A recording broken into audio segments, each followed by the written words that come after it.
Good afternoon, my friends.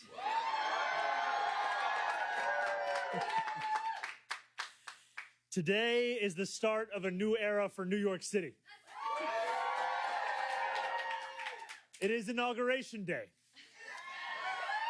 It is also the day that the rent is due. At midnight last night, I swore my oath to become the mayor of New York City. Just a few hours ago, today, I celebrated with tens of thousands of New Yorkers.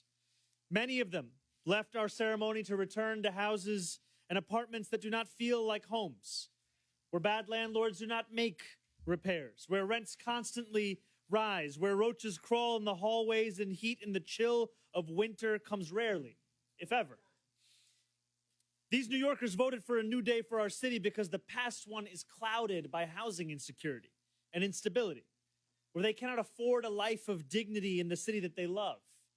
Today, on the first day of this new administration, on the day where so many rent payments are due, we will not wait to deliver action. And we will stand up on behalf of the tenants of this city. Yes, we know we are fighting for a rent freeze. But that is not the extent of our efforts. We will also stand up for tenants, build new housing, and get New Yorkers into housing faster. Today, we are announcing 3 executive orders. The first will be to revive the mayor's office to protect tenants.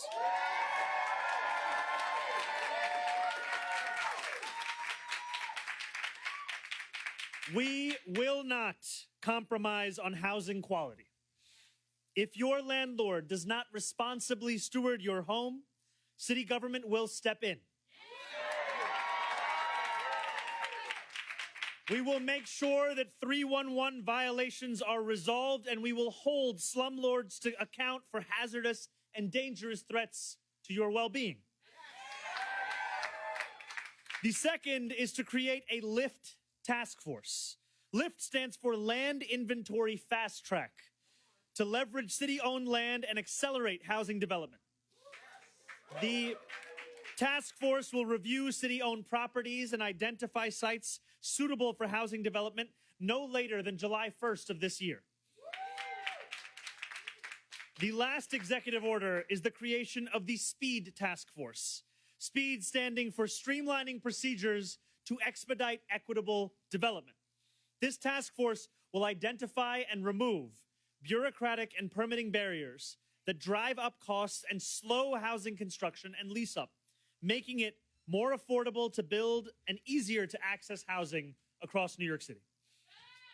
These 2 task forces will be overseen by our incredible Deputy Mayor for Housing and Planning, Leila Bozarg.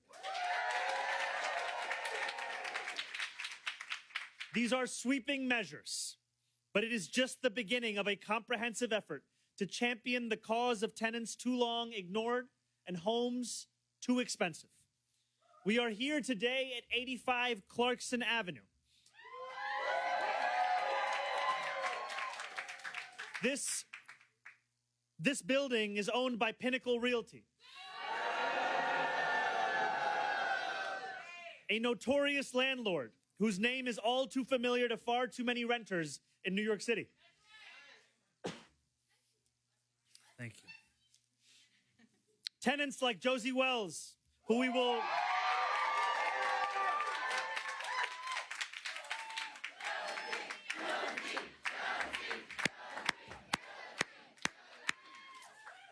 hear from shortly, contend with a lack of heat, roaches, and the kind of conditions that no New Yorker should have to live through. This building and 92 others owned by the same landlord are in bankruptcy proceedings. And they are set to be auctioned off to a different landlord, one who ranks number 6 on the worst landlord list in New York City. In those buildings alone, there are more than 5,000 open hazardous violations and 14,000 complaints. This is an untenable situation. So today we are announcing that we will be taking action in the bankruptcy case.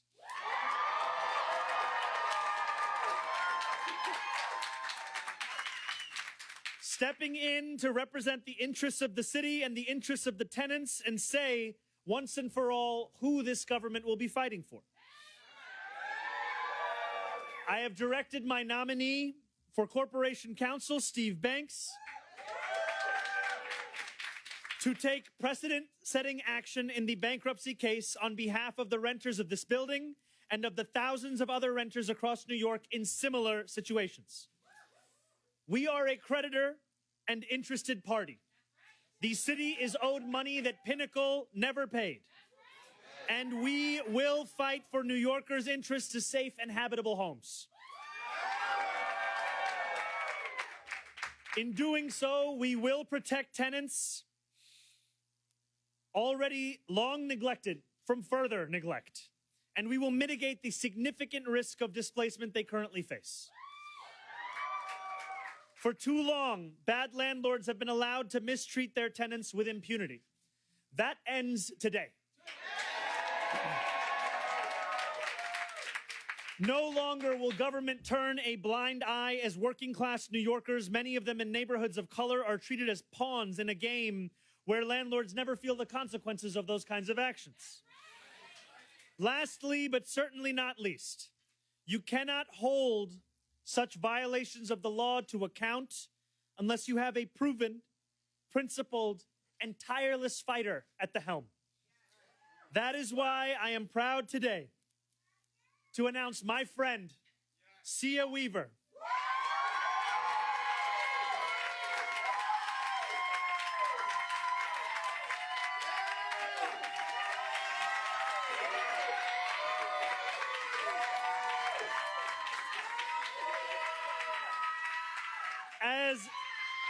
As the director of the newly reinvigorated mayor's office to protect tenants.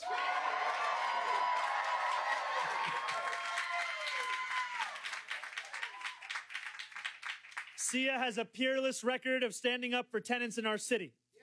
As the director of Housing Justice for All, she has fought in Albany to deliver pro-tenant legislation, from stronger rent laws to good cause eviction to more affordable housing for all New Yorkers.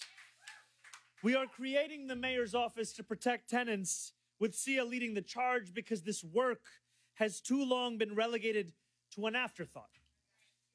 We fight hard to win new rights for tenants across the city, only to find that those tenants are never told of those rights. Millions of tenants across this city are eager for a day when their needs are no longer ignored and forgotten by those in power. Today marks that new era for this city, one where we will follow through on the promises we have made and where we stand up for those who have too often been left to stand alone. I want to thank every tenant who is joining us today, and I want to thank Sia Weaver for joining in this work.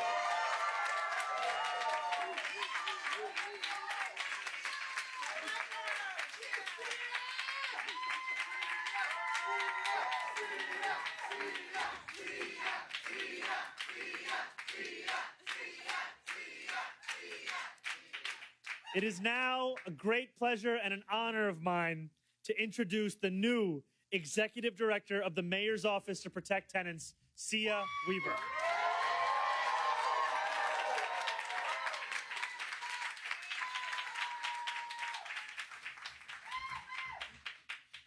Hi, everybody. Hi. I can't believe we're here. I want to thank Mayor Mamdani. First, it said Mayor-elect Mamdani, but then we got to delete that. For this extraordinary appointment, and I want to thank all the members of the Union of Pinnacle Tenants who came out today, and all the other tenants here in this room who are struggling for self-determination in the face of real uncertainty and fear as these buildings go through bankruptcy. And I am so happy to say with certainty that there's a mayor who is on your side.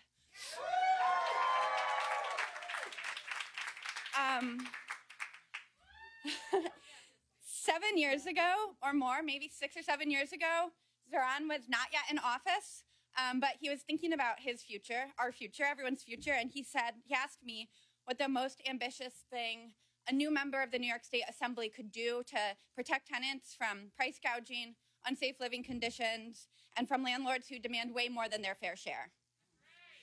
And since then, he's stood alongside us with a principled and steadfast vision, and I'm so honored to join this administration and to deliver on the affordability agenda alongside him.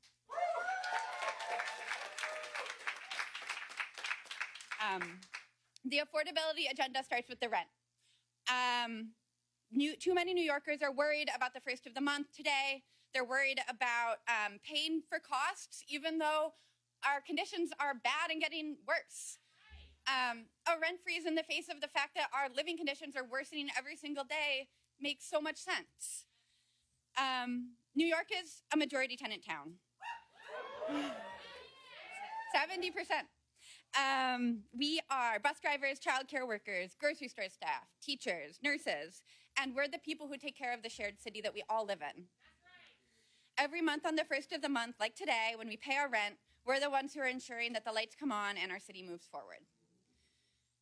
Over the last 15 years, I've worked with many people in this room to build powerful tenant associations, neighborhood organizations, and statewide coalitions with one goal in mind, ensuring that tenants have a collective voice in the day-to-day decisions that impact their lives.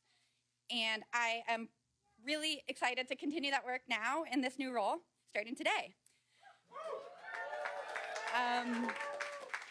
It is going to be challenging. New York is home to some of the most valuable real estate in the world, and everything about New York politics is about the fact that our land is really valuable. It's worth a lot of money to too few people, honestly, and we're fighting over it. I know that we can do it. I know that we can build a more equitable and affordable city because nobody loves their neighbors more than tenants love their neighbors. Even if you're kind of annoyed that your neighbor is taking a bath and it's coming into your apartment.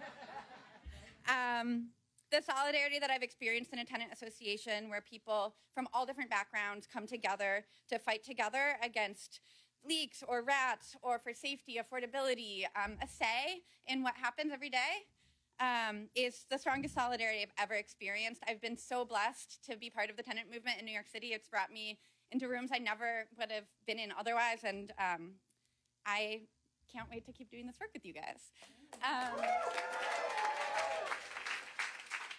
I know that no one stands up for New Yorkers more than tenants stand up for New Yorkers, and no one stands up for the New Yorkers in this building more than Josie Wells.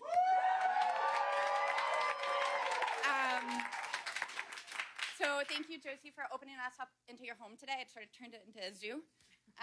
But thank you, and I'm going to pass it to you.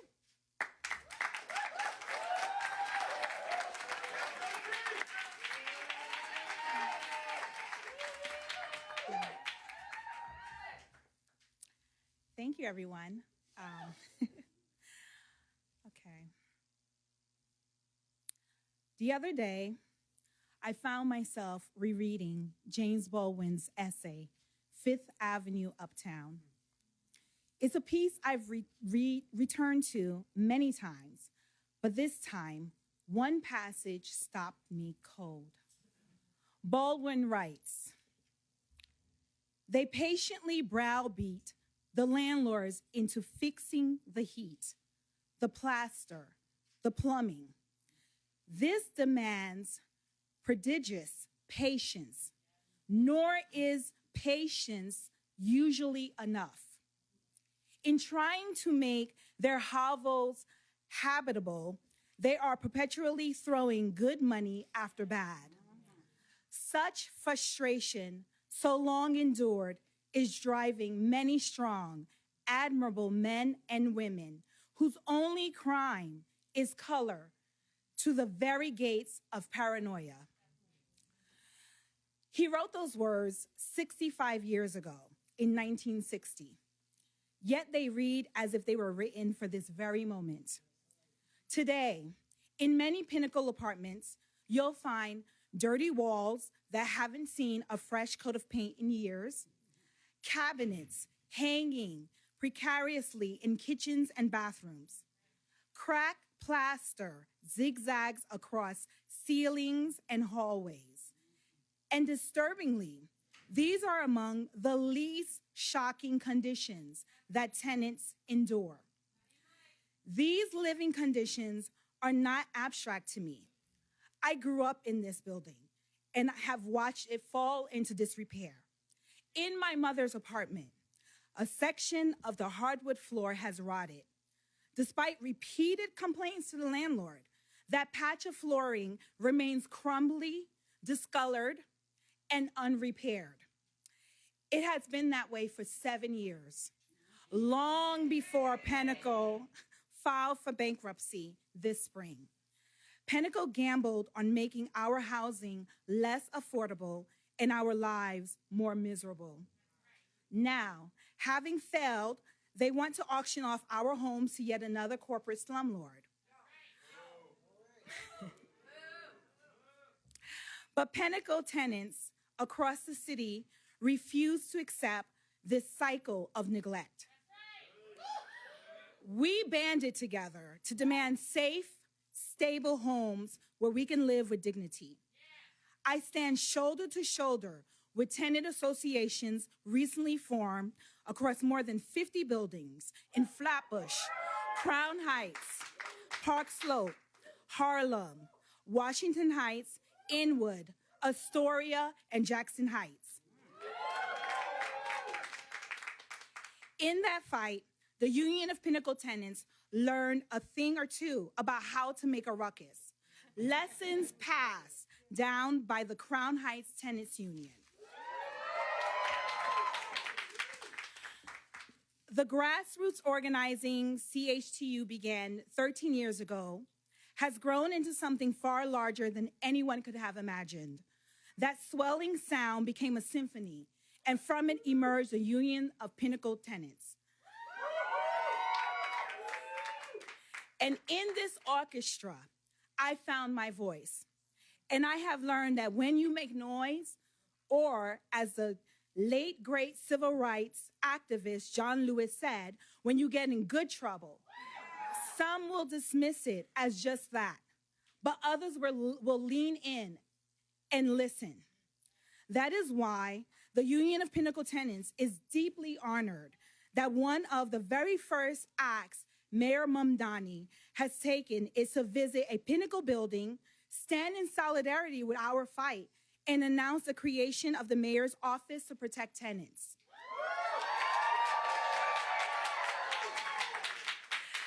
Mr. Mayor, thank you for listening.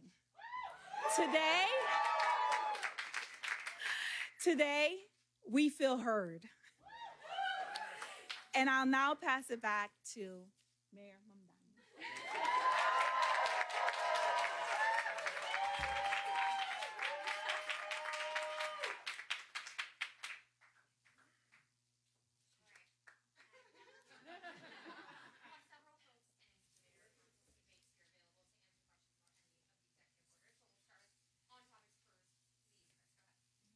It's about an executive order that you also just announced. You're revoking all executive orders, I understand, that were issued after September 26th, 2024, which was the date of Eric Adams' indictment. I'm wondering, why was that date picked, and what orders in particular issued by Eric Adams after that were problematic to you? We speak about this day as a new era. And in order for us to fulfill the hope that that language engenders, we have to reckon with why so many New Yorkers have turned away from politics over the last few months, the last few years, the last few decades. And that was a date that marked a moment when many New Yorkers decided that politics held nothing for them, but more of the same. And what we are showcasing here in this moment is not only how we will stand alongside the New Yorkers who have been left behind, but also the structures we will create such that New Yorkers in this room and outside of it can know the truth of that commitment. This is an office and an executive director that will be tasked with delivering for these tenants, that will be empowered to deliver for these tenants.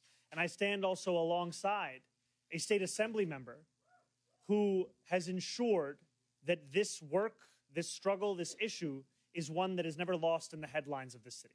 What were some of the executive orders from Eric Adams issued after September 26th, though, that were especially problematic? One of them, for instance, created his Office of Anti-Semitism to combat anti-Semitism. Was that one you viewed as especially problematic that you wanted to get rid of? In our second executive order, we write about the structure of city government, and that structure also includes the continued incorporation of the Office to Combat Anti-Semitism. That is an issue that we take very seriously and is part of the commitment that we've made to Jewish New Yorkers to not only protect them, but to celebrate and cherish them. What I would say about the executive orders at large that were issued after that date is they are ones that time and time again come up against the interests of working class people and what they need from their mayor. Two questions. The first one. Sorry they took you off the press list. That's okay. Two questions. The first one, there was a pretty big tax the rich chant. I know a lot of your supporters like it. The governor doesn't love that phrase. Could you maybe speak to that divide and where that fits among your priorities going forward? You know, I have said over the course of our campaign, and I will now say as the mayor of this city, that the two most straightforward ways to raise revenue, to not only take on the fiscal challenges that we are inheriting, but also to fulfill the affordability agenda that we have been running on, is by raising taxes on the 1% of New Yorkers who make $1 million a year by an additional 2%, and by raising the state's top corporate tax rate to match that of New Jersey. And in this, we would raise $9 billion. And we put this forward because it is critical in a moment like this to not allow fiscal challenges to become an excuse for austerity, but instead to respond to them with the seriousness they deserve and the ambition that New Yorkers require, such that we not only protect what they have today, but ensure that they have more tomorrow. My second question, is Anthony Miranda going to remain sheriff of New York as your mayor? We haven't made any additional personnel commitments, but as soon as we do, we will share them. Yeah, hi. Two quick things. One, the precedent-setting action that you're directing the Corp Council to take, can you just elaborate on what specifically that is, what power the city might have here? And then also... Let's do that one first. Okay. And I promise we'll get to this. And I'll just bring up my nominee for Corporations Council, Steve Banks. Thank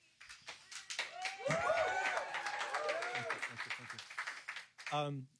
I remember the late 1980s and the early 1990s when hundreds of families living in two shelters were in buildings that were tied up in bankruptcy court. And I represented those tenants along with the city of New York, putting forward the city of New York's concerns in the bankruptcy court. And the end result in those two litigations was that those buildings became permanent, affordable, supportive housing. One of them is known as Geffner House on 42nd Street, and the other is the Times Square in Times Square. That kind of creativity resides within the law department, and we will be working with the law department lawyers to do what is in the best interest of New Yorkers in that bankruptcy case. The same as so many years ago, we came up with a pathway forward when people said it was not possible. And then I know you've asked about this, but now that you're officially mayor, we did see Eric Adams take action seemingly to block your core promises of freezing the rent by adding new appointees to the rent guideline board. What is the plan there at this point? Are you concerned it's going to affect this core promise of yours in year one? I continue to be confident that the Rent Guidelines Board will assess the landscape for tenants of rent-stabilized units across the city and find that they are in dire need of relief. What we have seen in the last year is that they found that while the profits of landlords of rent-stabilized units went up by 12%, the median household income for those same tenants was $60,000 a year. And what we are speaking about is a reflection of what we have already seen, and I continue to be confident in that board. Go back to Mr. Banks. Could you say you're going to intervene in this bankruptcy? What are you going to specifically ask the court? What is the purpose of this intervention? Beyond, I know the goal is for the interest of the tenant. What specifically are you going to do in furtherance of that goal if you get to intervene? First of all, the city of New York is already in the bankruptcy proceeding because the city of New York is a creditor. There's substantial fines and tax issues that are outstanding. And look, elections matter. And the position that the city has taken, the mayor's directed me to take another look at it. And I have confidence with the creative lawyers, as I said before, in the law department, that we'll come up with a way to not only address the financial needs of the city in terms of the collection of property taxes and the fines, but also so that the path forward with the tenants is one in which they can live in buildings that have appropriate conditions.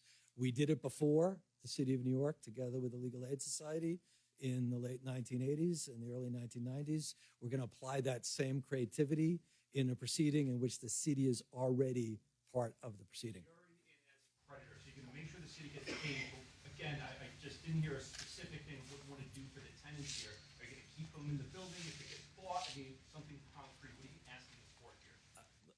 Let me be clear. I have been a lawyer for 44 years, 45 years, I guess, at this point. I have always wanted to confer with my clients, the deputy mayor, the person who was just appointed as head of this terrific office. She's just been appointed a few minutes ago. I want to understand very clearly what they would like us to say in the court. And then as good lawyers, the law department will move forward with what they would like us to do. But I think it is a very important moment now, today, for the city of New York to say, we're going to be in that proceeding in a way in which the path forward is not simply trying to address the city's interests, but the city's interests are also bound up with the tenants' interests. Just before you go, I'm just going to add one thing, which I think Steve alludes to, which is that the city of New York has not lacked for tools or tactics. The city of New York has lacked for intent. And that is what we are changing today. Mr. Mayor, Anthony Carlo with WABC. Just want to ask you about the LIFT task force that you talked about, leveraging city-owned land for housing development. Can you just elaborate on how this is specifically different from some ambitious plans we've seen in previous administrations to build affordable housing? So the last administration had a similar executive order that expired in December. So in this example, we're going to be looking, or with this task force, we're going to be taking an even deeper look, especially for sites that aren't clearly available for housing right now. So they may already have other city facilities on them, other public facilities, or even private facilities that we're in contract for. So it's about trying to find new opportunities for housing, doing a deeper dive into the entire city's inventory, not just the inventory of the housing department or the Economic Development Corporation, the traditional agencies that produce housing. We're going to look at all city facilities and try to identify more sites that could be used for housing. Examples of some certain facilities that you might convert into housing?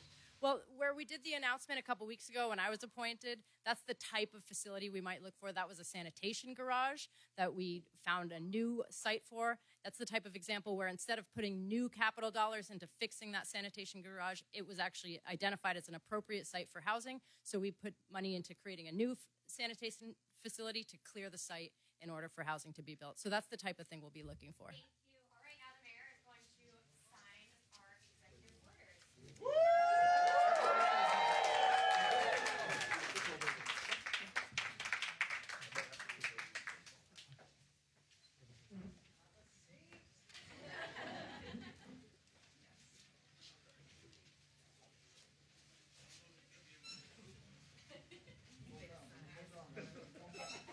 Sit down, please. Put the phone down. Bring the phone down.